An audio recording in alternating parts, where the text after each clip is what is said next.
I'm your host, William Beem. Welcome to the Photo Flunky Show, episode number 4. On today's episode, we're going to talk about how to overcome 7 barriers to great photography.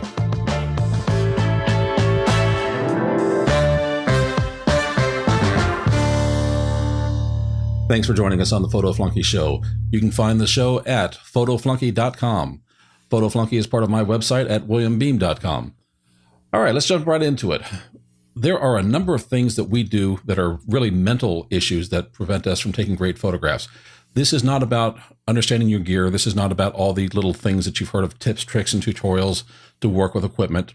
This is about what's inside your head that's preventing you from taking much better photos than you already did and working your way up to great photos. So let's start with number 1, overcoming shyness. A lot of photographers, myself included, are introverts. It's kind of difficult sometimes for us to put ourselves out there and make the connections and do the things that we really need to do in order to come up with some great photos.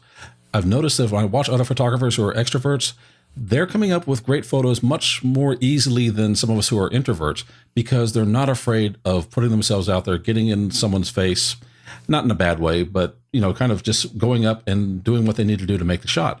For the rest of us who are probably not wired that way, it's going to take a little bit of practice. This is particularly the case for people who are into portrait photography because, if you're going to be a landscape photographer, you can be as shy as you want. The landscape's not going to run away from you. However, if you want to shoot portraits, you need to be able to interact with some people you just met. So the first project is called 100 Strangers, and it is exactly what it sounds like. Take your camera with you, go out and find 100 people that you don't know, you've never met before, and convince them to let you take a portrait. There is a wonderful episode on Kelby Training from Zach Arias where he goes to New York with very minimal gear, meets people on the street, takes their portraits, and then has them reviewed by a photo editor. And he comes up with some astonishing and stunning portraits with really simple stuff, nothing more than a camera, an umbrella, a flash, and a piece of pipe used to hold it up. He can do that. You can do that too. But you're not going to do it right away. So that's why it's 100. If you're going to do something once, that's great. You feel better about it. Do it 100 times. You're going to be comfortable and you're going to keep on moving. Problem number 2, all your photos look the same. And it doesn't matter where you go. They all have the same look to them. And you're kind of scratching your head wondering why. Well, that's because you're probably not working the room. You're probably not moving around. If you want your photos to look different, you need to be in different places.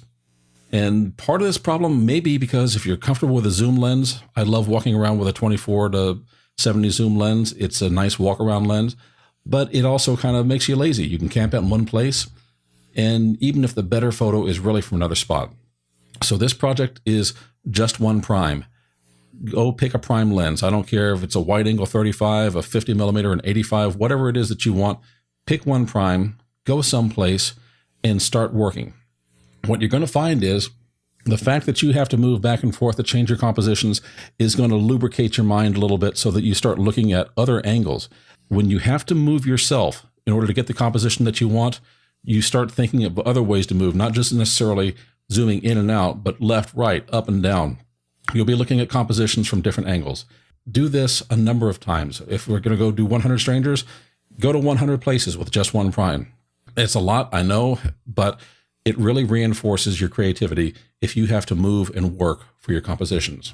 Number 3, you're shooting portraits and you're just not getting the best results from your portrait subjects. You know they've got it in them. You've seen it in other photos that other people have taken from them, or you interact with them away from the camera. They're bright, they're happy, they're giving you some emotion there, and then you get in front of the camera and all you've got is a dull, empty face.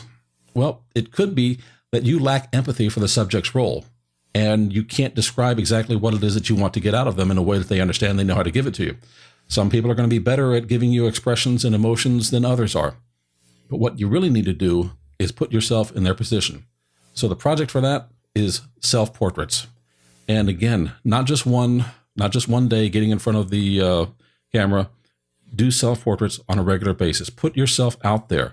Make sure that you have to go through and do the same things that you're hoping to get from your subjects. Number 4, your photos are flat and uninteresting. We want our photos to be artistic. We want to get more than just documenting something, whether it's a face or a place. You want to look for something that makes a statement, something that adds to your images. It could be that you're just not seeing things quite the way that you need to. And this is something that you learn after you take a number of photos. You start analyzing things to see what is my photos missing that someone else's has. There's two ways that I found that help me look at this, and there's two projects I'm going to recommend with you. The first one is black and white only. Look at your subjects and your compositions and think, this is going to be a black and white photo, and eliminate all of your sense of the color of the place. I know that sounds difficult to do, but you're going to start looking for contrasts. You're going to start looking for shapes. You're going to look for things in your photographs that you typically wouldn't look if you're just out there snapping shots. It doesn't matter if you're doing portraits or travel or street photography, whatever is floating your boat. You're going to look at things differently when you know that you're going to do them just black and white. Project number 2 is the reverse. Nothing but color. Again, you're not thinking about contrast in this case. You're thinking about color and perhaps color contrast, complementary colors. Your subject is color. It is not necessarily a person or a place. You're looking for color to be your subject. So how can you make an interesting photo just using color? And that's going to help you jump past flat and uninteresting photos. You're going to learn to use the elements inside of your photo to draw your subject out. All right, here we go. Number 5, your photos lack impact. Some of the most impactful photos that I've seen are really some of the most simple photos. You have to distill your subjects down to their essential components. You want to eliminate anything that is unnecessary to your photo.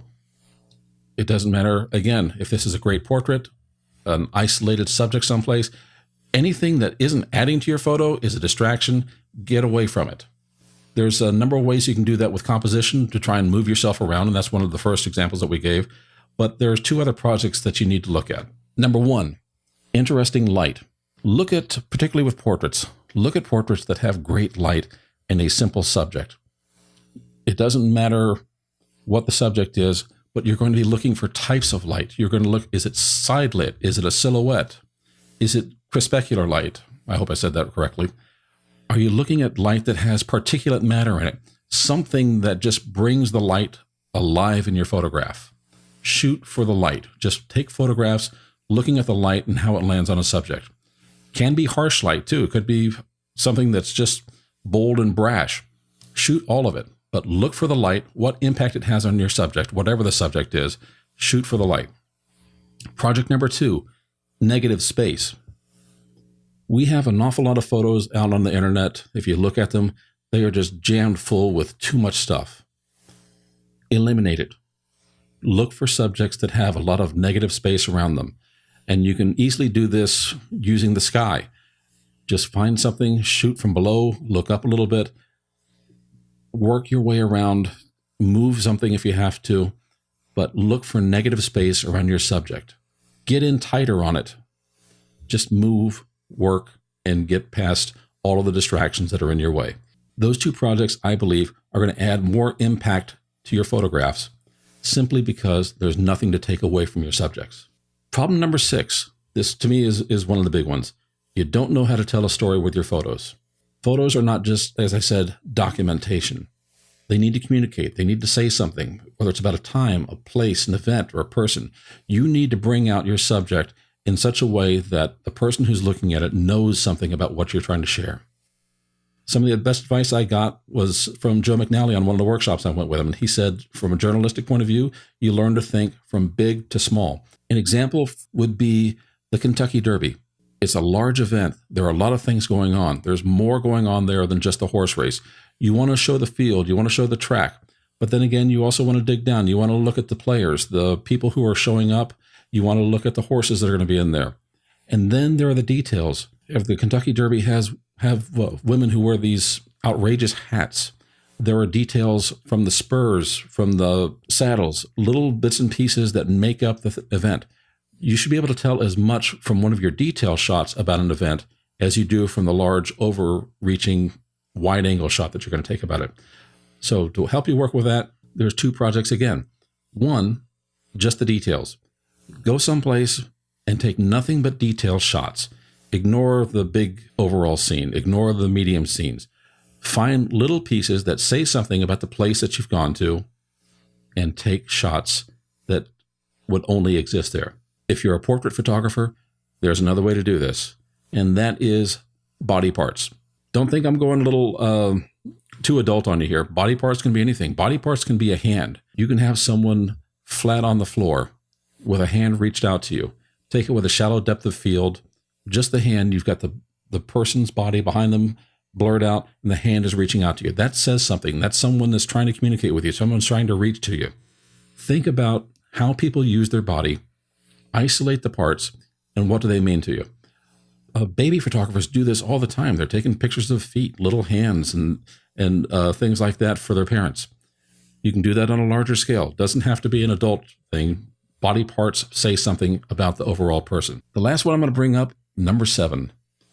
People don't know where to look in your photos. And this happens more often than I like. Sometimes I see this in my own photos. I see it in a lot of other people's photos that are posted online. You go someplace, you're so excited to be there. You take a picture and you say, just take it all in. Look over everything. And the truth is, that's not what our mind wants to do. Our mind wants to know where to look. And we can do this a little bit in post-processing by putting a vignette on there and you kind of draw the eye that way. But it's much better if you can do this while you're taking the photograph. You want to be able to show someone where their eye should go. And there are a number of compositional tricks people talk about with leading lines and so forth to do that. But I'm going to suggest a different project, and that would be shapes and shadows. Learn to photograph shapes that draw your eye to a certain spot. Learn to photograph shadows that give you an edge, and your eye is going to go to the brighter spot. Eliminate the distractions, concentrate on the shapes and the shadows, make those your subject for a while, and then kind of review them, see how they make you feel. Then later on, when you're ready to go to something else, your primary subject matter, use those shapes and shadows to draw someone's eye to the place where you want it to go.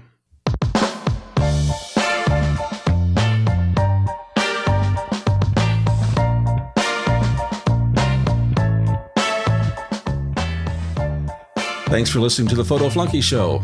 Show notes for this episode are going to be available at williambeem.com/episode 4. I'm William Beem, and it's easy to stay in touch. All you have to do is send a text message. There's no additional charges from us. Just text the word flunky, FLUNKY, to 33444. If you'll subscribe, I'll keep you up to date on photography and blogging information. You're going to get a welcome message back from williambeem.com. Once again, thank you very much for the Photo Flunky Show. I hope to see you here next time.